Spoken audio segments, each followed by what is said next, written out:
Hello and welcome to another episode of Uncle Bill's Kitchen. Today we will be making Suan Cai, Chinese sauerkraut.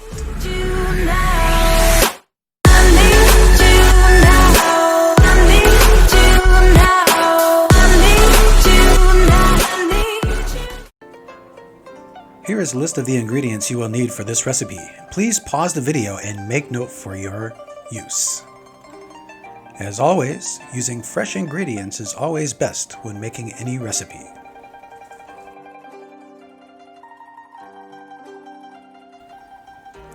Now, first off, we need to chop up our mustard greens. Now, you can get these mustard greens at most Asian supermarkets. They are usually pickled. You're going to want to wash them off and dry them lightly, and then chop them into small pieces like you see here.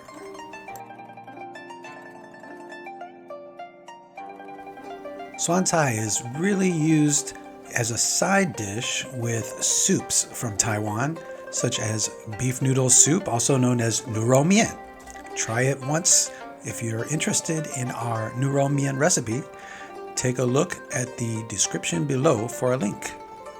Now let's start off by putting a little oil in a heated pan, swirl it around, get everything nice and lubed up.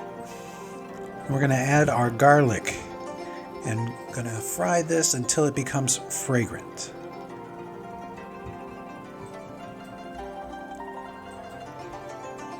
Now we're going to add in our Thai chilies that have been nicely chopped.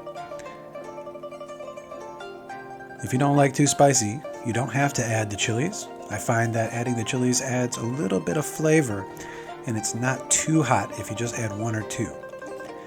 All right, now we're going to add in our chopped up mustard greens, and we're going to stir fry this. This is a really simple recipe, guys. Take a look.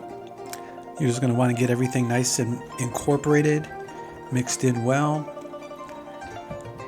You're going to want to cook out some of that sourness from the pickling agent and add in that garlic and chili flavor.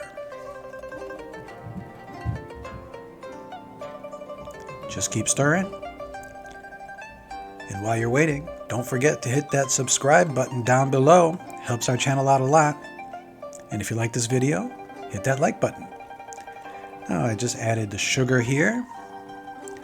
Now the sugar takes away some of that bitterness from the mustard greens, as well as allows for some of the flavor of the garlic and the chili to come out without being too hot.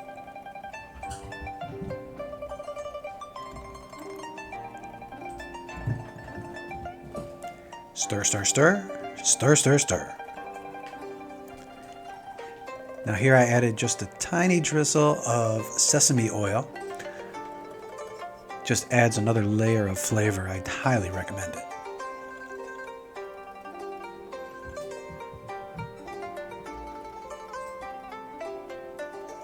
See how easy this is? Anybody can cook. And then it turns out like this. Beautiful, luscious green, healthy, nutritious, and delicious. Thanks for stopping by Uncle Bill's Kitchen. We hope you liked today's episode. Please make sure to hit that like button and subscribe, of course. It helps our channel a lot.